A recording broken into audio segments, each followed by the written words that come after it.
No, takže po dlhej dobe sa podarilo v horskej cyklistike vyjazdiť jednu olympijskú miestenku. Žiaľ, mrzí nás, že tá druhá bola, dá sa povedať, veľmi blízko. Žiaľ, v závere boju o postup na olympiádu trošku našim chlapcom došli sily a vlastne dá sa povedať, že možno o 1-2 závody sme tú miestenku stratili.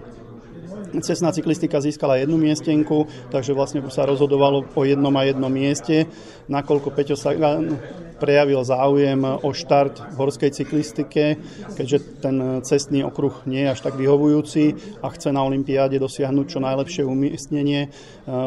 Dal návrh vlastne na výmenu toho kvázi jeho miesta za to miesto v horskej cyklistike.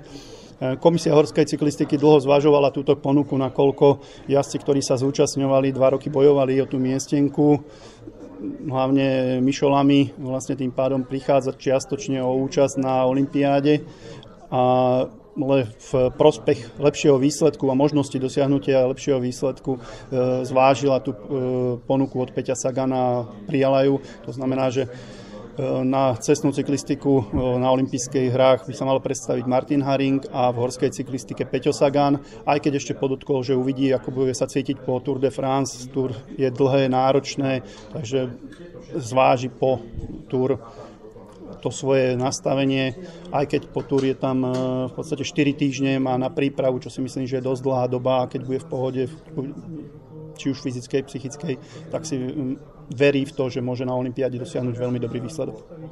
Vy ste určite spojení s Lamiovcami, čiže možno ako to Michal vníma toto rozhodnutie, či ste sa ešte o tom nerozprávali, lebo ozaj pre ňoho ako človeka, ktorý vybojoval naozaj najviac tých bodov, je to určite veľmi smutné. Tak ešte som s ním nebol v kontakte, ale mrzí ma.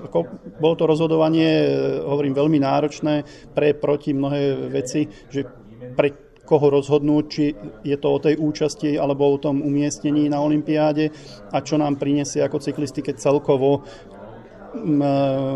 účasť či už Lamyho alebo Sagana.